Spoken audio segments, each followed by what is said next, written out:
បងប្អូនទាំងអស់គ្នាសរោមប្រៃអាប់មិនត្រឹមតែជាអ្នកជំនាញក្នុងការជួយបន្តឹងស្បែកមុខរបស់យើងឲ្យក្មេងជាងវ័យទេ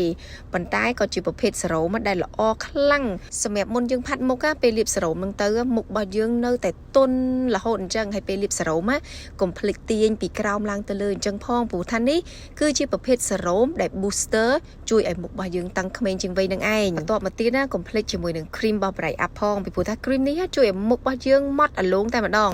ពេលដែលយើងញីថ្នមលើមុខស្បែកមុខរបស់យើងគឺទទួលបានភាពត្រជាក់ពី cream ហើយជ្រាបចូលទៅជ្រៅស្រទាប់ស្បែករបស់យើងខាងក្នុងទៀត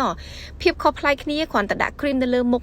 តិចទៀតបងប្អូនទាំងអស់គ្នាឃើញហើយភាពកឡូអាលើបអាឡូនោះគឺឡើងមកបំពេចតែម្ដងបែបនេះបងប្អូនឃើញអត់សាច់មុខរបស់យើងគឺបដូរពីយើងអត់ទាន់លាបនឹងគឺខុសគ្នាឆ្ងាយមែនតើមុខមានសណើមហើយកុំបារម្ភតិចថាពេលដែលលាបសេរ៉ូមពេលដែលលាប cream របស់ Bright Up ទៅពិបាកផាត់មុខខ្ជាក់ម្សៅអីអត់ទេជួយការពារស្បែកមុខរបស់យើងខ្លាំងហើយបើទោះបីជាយើងលាបច្រើនម៉ោងប៉ុណ្ណា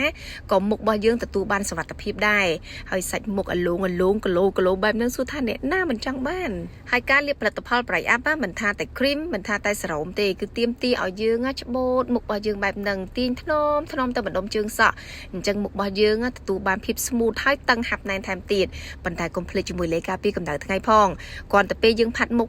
កុំពកវាច្រើនពេកដាក់មិនល្មមដើម្បីប្រកាសថាអូខេយើងបានការពារខ្លះដែរហើយបើនិយាយពីលេខការពារកម្ដៅថ្ងៃរបស់ Bright Up វិញគឺខុសពីលេខការពារកម្ដៅថ្ងៃធម្មតាត្រង់ថាលេខការពាររបស់ Bright Up ហ្នឹង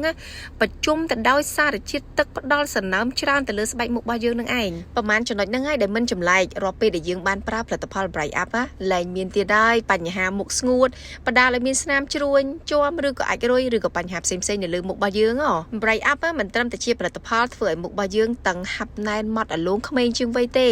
ក៏ជារនាំងការពារស្បែករបស់យើងមុនពេលផាត់មុខអញ្ចឹងសម្រាប់អ្នកដែលទៅកម្មវិធីម្ដងផាត់មុខហើយចេះតែរោលមុខ